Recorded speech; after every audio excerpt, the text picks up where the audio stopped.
Hey, g'day! This video is in 4 parts. We've got talent builds, spell usage guide, best in slot guide, and consumables. If you're interested in just one of these, we do have some chapter markers to help you. Chapter 1, Talents and Runes. Okay, so there's 2 main talent builds I'd consider. I'm going to start with my recommendation. This one is the balance build. It's optimized for mana efficiency, and it's got a little bit of DPS thrown in. We'll start with improved Mark of the Wild, which is really the only thing that does anything at all this tier. Then improved Healing Touch, which is super important, both because we're going to be casting a fair few of them, and because it opens up Nature's Swiftness later. Reflection gives us partial mana regeneration while casting. It's extra good, because as a Resto Druid, we're going to be stacking up a lot of Spirit. Then Insect Swarm is not really that important, but it opens up a later talent. Subtlety is mostly just because we need to fill 1 point up this tier to get the next one, although threat can sometimes be an issue on some ad fights. Tranquil Spirit makes our healing touches cheaper. Again, we're going to be casting a fair few of those. And then Nature's Swiftness, it's a huge talent. I've seen some people go deeper into balance, which I think is just wrong, because this is so good. It makes your next cast instant, and in combination with a high rank healing touch, it can save a tank from situations where they'd otherwise die.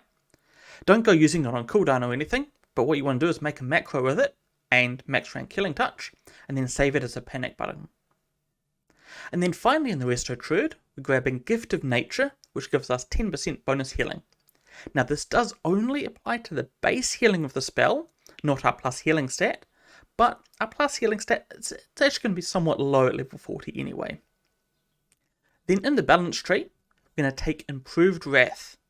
Wrath's going to be our filler spell for when we have a few seconds of not needing to heal. Kind of like how a priest healer might use their wand when everyone's full HP. Now for runes, Fury of Storm Rage is the big reason why Wrathing as a filler is so good. It makes Wrath cost no mana, and it gives it a chance to have an instant speed healing touch come out. It's kind of like having an extra Nature's Swiftness. And then Wild Growth, it's just a must take. It's by far our best healing spell, and it's actually the entire reason why Druids can even vaguely compete with Priests for the top healer in SOD. Then this third rune, we've got 2 options you can take here, either Nourish or Eclipse. Nourish is kind of like Healing Touch, except it's a 1.5 second cast instead of a 3 second cast, and it ends up being a lot more healing per second, but it's a little bit less mana efficient, a little bit less healing per mana. If your tank's getting absolutely walloped, Nourish is going to be a great tool to keep tanks up through that high damage. And then the other option is Eclipse. The reason Eclipse works well for us is because Star Surge counts as both a Wrath and a Starfire for it, so it's going to give itself and one Wrath 30% crit as long as we're going to cast it at least every 15 seconds. Personally, I went with Eclipse for most of my first Gnomeregan run, but I did sub in Nourish on Menagerie because tank healing was quite rough on that fight. And then speaking of Star Surge, we'll want that as the next rune. It's not quite free like Wrath, it costs 8 mana rather than 0, but it does do a bit more damage and it interacts nicely with Eclipse if that's the one you take. More to the point, the only other option here is Life Bloom, and Life Bloom it's basically not very good. I'll have more details on why exactly that is in the spell guide section. Then the final rune is Dream State. This interacts really nicely with the crit that we get from Eclipse, if you take that, and it gives you half of your spirit regen while casting. You're going to end up having around 40 to 50% uptime on this, typically, if you're using Eclipse. And then the other thing is there's not really any other good options there. Now, so that's the build I'd recommend, but there's another one it's a little bit interesting, but also a little bit less meta. In this build, we're going to forego the Improved Wrath, and we're going to instead pick up Improved Regrowth for 50% bonus crit. And then we're also going to grab Swift Mend as an extra instant heal. We're just going to resign ourselves to never doing any DPS abilities at all, and we're going to get Living Seed instead. This gives us a nice bonus heal on our crits, and it triggers on the next damage, so it's unlikely to overheal. Then we're going to combo that with our plus 50% crit regrowths. Since we're not going to be DPSing at all, We can even take Life Bloom, although we do take it with the understanding we're not actually planning on casting it all that often. Really, just the league slot won't particularly matter. And then since we're not doing any DPS abilities, we won't go into Dream State, so we might as well just take Survival Instincts. It might help us survive some mechanic. Now we do lose a bit in this build, for sure. We're going to be 0 DPS, we're going to lose that Dream State mana regen, but we're going to gain something as well. What we gain is Regrowth starts doing incredible healing. It becomes our top heal per second heal by a lot, and with Living Seed and Crit, even though the mana cost is very high, it actually starts to rival Healing Touch in terms of mana efficiency as well. Also, some people don't like DPSing as a healer, and that's fair enough. If you don't want to be casting Wrath and Star Surge anyway, this build means that you don't have to. Chapter 2, Spell Guide. Alright, in this section we're going to be looking at the spells in our toolbox and when to use them. We'll start with Healing Touch, a nice basic single target heal with no bells or whistles. You're often going to want to downrank this using the rank 4 for less mana cost and a bit of a smaller heal when you only need to heal a little bit of damage. This will of course be less heals per second, but it will be more heal per mana. Also, it's half a second faster, so you're going to get a 2.5 cast heal instead of a 3 second cast heal. Max rank Healing Touch is going to be rank 7. You're going to be using this when the tank is taking really heavy damage and you need the bigger heal. Personally, I would never really be casting Healing Touch on anyone who isn't a tank, but for tank healing, this should be the main healing spell that you use. Our next spell is Regrowth. Now the problem with Regrowth is it just costs so much mana compared to Healing Touch. I usually just plain old don't cast this, but if you get the improved Regrowth and the Living Seed, as seen in that talent build, then it can actually be very good. Again, it's only going to be on tanks. It is also very nice in PvP, since when you cast it on a warrior who's charging the backline, the 21 second hot can help keep them alive, even if they're running out of range of your other heals. Rejuvenation is our iconic healing over time spell, and it is very high healing per second, but it is expensive in terms of mana per healing done. When you're considering the spell, don't think of the healing per second as over 12 seconds duration. Rather, think of it in terms of healing per the 1 global cooldown that it costs you to cast it. That said, I would still only cast Rejuve pretty infrequently, mostly just in a situation where you know the tank is going to take heavy damage for the next 12 seconds and you're struggling to keep up with the healing. And then the other uses, it can also be nice on trash when you're going to have more opportunity to drink, so the higher mana cost isn't such a big deal. Then Life Bloom. It's pretty bad. The problem with Life Bloom is that the hot is really small and most of the healing is done in the burst heal at the end, which happens all at once 7 seconds later. If you absolutely know that the tank is going to need that healing in exactly 7 seconds, then it's okay. But almost always what's going to happen is you cast Life Bloom, the tank's going to get topped off, and then the burst heal is just going to be completely overheal, or mostly overheal, and it's going to be a big old waste of mana. Basically, you generally don't use this. The only positive thing I would say about it is that in PvP, it is actually quite nice as a hot that resists dispel mechanics. And then Nourish, really good heal, but very simple to talk about. It's basically just a fast healing touch. You're going to want to make sure that a hot is on the target, but that requirement's going to be super easy to fulfill. Then use this whenever you would otherwise be casting rank 7 healing touch. And I saved the best healing spell for last. Wild Growth is the best healing spell in the game, at least the best druid one. I actually have a WeakAura that gives me an audio cue whenever it comes off cooldown, so I can make sure I'm really hitting it every 6 seconds on cooldown. On one target, it's actually almost as efficient as your other heals. When you're getting 2 targets healed, it's going to be by far your most efficient heal, both in terms of mana efficiency and healing per second. And if you have any more people hurt than that, it's just going to be beyond incredible. There's lots of mechanics in Gnomeregan that are going to hurt everyone, and this spell will clean up all of that with ease. Now the wellhead tooltip I have here is a bit weird because it scales with level, but at level 40 it's going to heal for 868 healing base, and then it's going to scale with plus healing.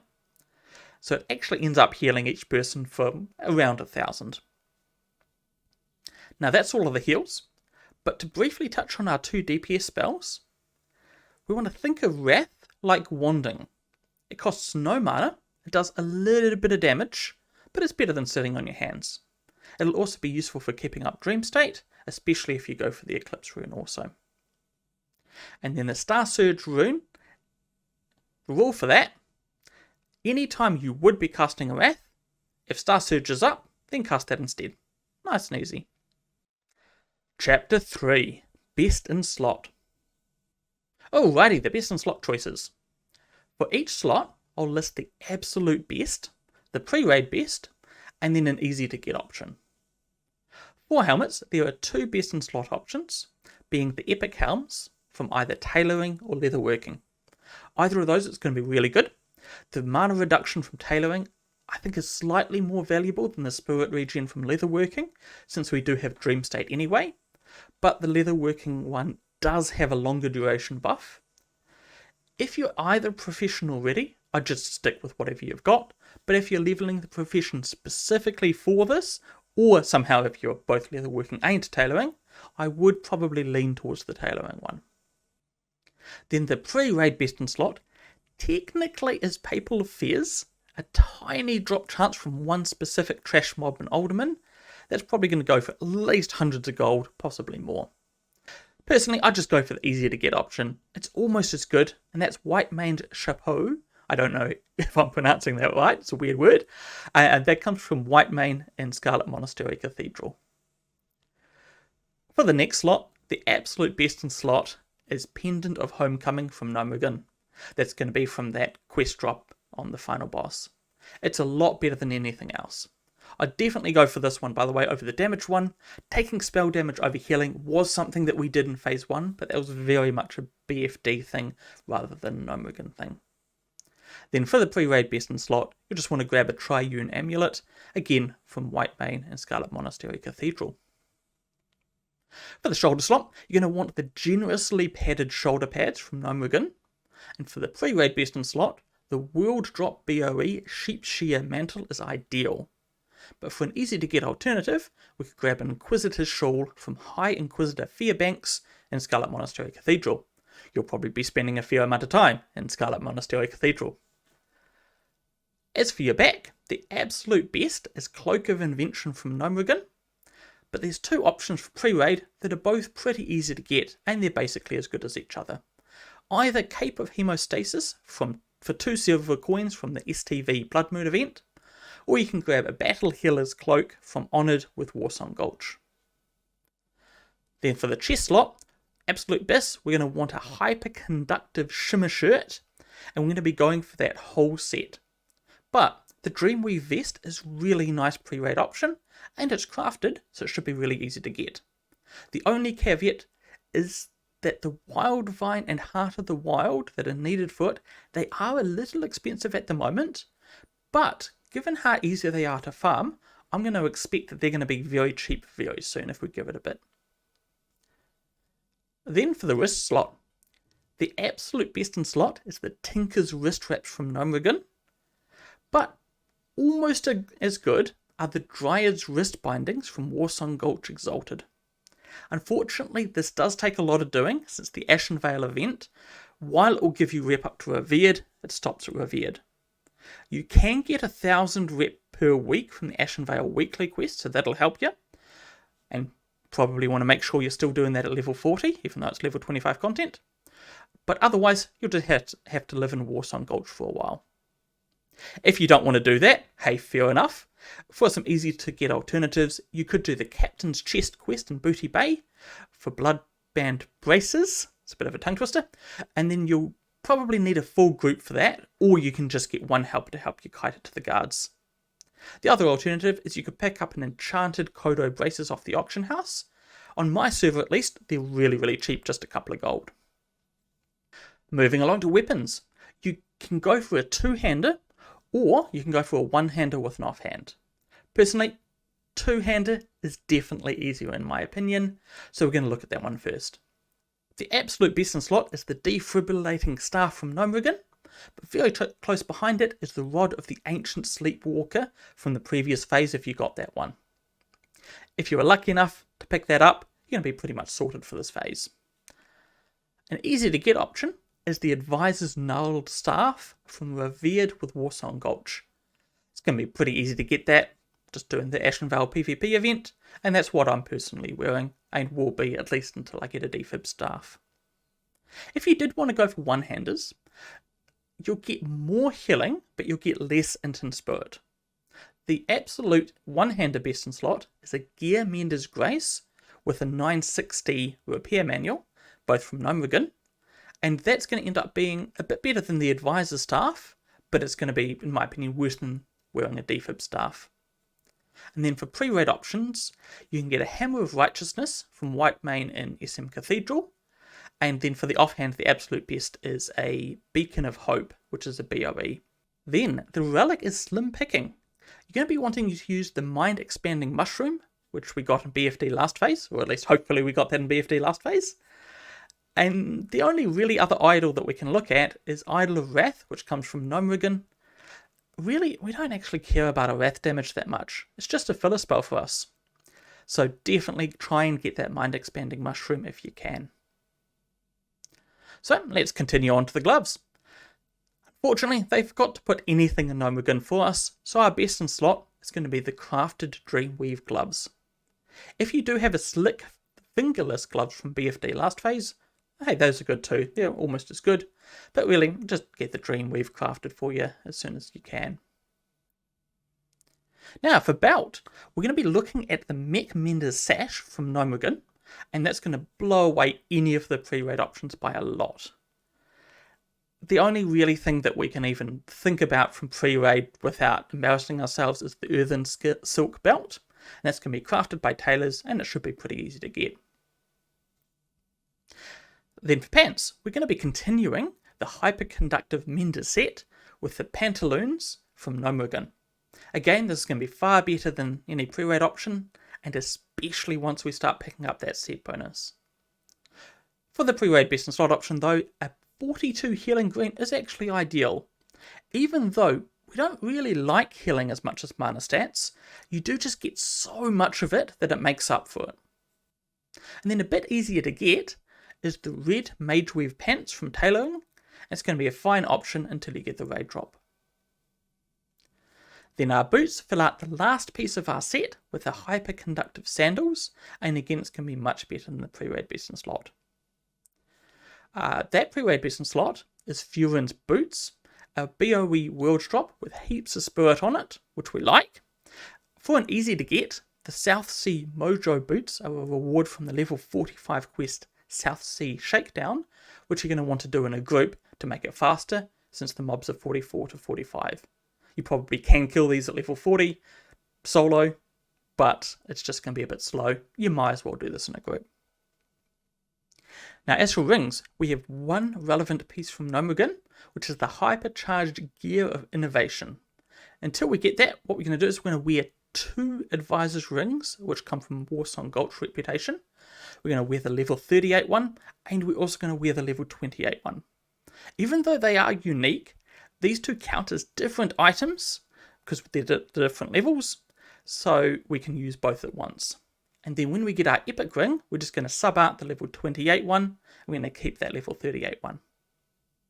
Finally, trinkets. Unfortunately, there's only one relevant one from the new raid for us, which is the Miniaturized Combustion Chamber. And then for our other trinket, we're going to be wanting to use the Acolyte's Void Pearl from BFD. Then while we're filling out both of the slots with nice raid ones, you could use the Shifting Scale Talisman from the BFD Profession quest chain. It's got 5 spirit on it at least, which is better than nothing. Chapter 4, Consumables. First up, the core consumables you're going to want to have for every Noma run. You'll want to buff yourself with a Sagefish Delight and a Minor Mana Oil for your mana, and then you're going to be drinking a lot of greater mana potions. I'd bring at least 20 for each run. And then certain bosses, you're going to want a pre-pot and nature protection potion to help out with the damage, so make sure you got some of those on hand.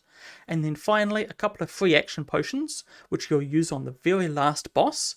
It's going to help you avoid a frost pulse thing that he does in the frost phase. And for some extra defensive consumables, you're not necessarily going to need to use these every run, but it's nice to just have them in your back pocket, just in case things are a bit close. Fire protection potions help on the last two bosses. Frost protection potion on the last boss, and then Rumsy Rum and Elixir of Fortitude give you just a little bit of extra health to play with for if you are feeling a bit squishy. And then finally, now this is a more extreme technique. It's going to take a lot more prep than anything else, but can give you a big advantage. If you pre-pot a Shadow Protection Potion and then use a Demonic Rune, it's like having an extra mana potion on a separate cooldown, and it actually restores more mana as well.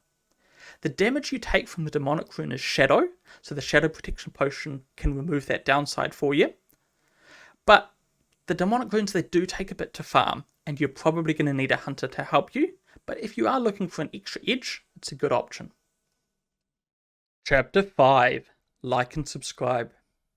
Hey, thanks for watching. That's it for me for today. If you liked this, please do consider subscribing. It helps me a lot. But until next time, bye for now.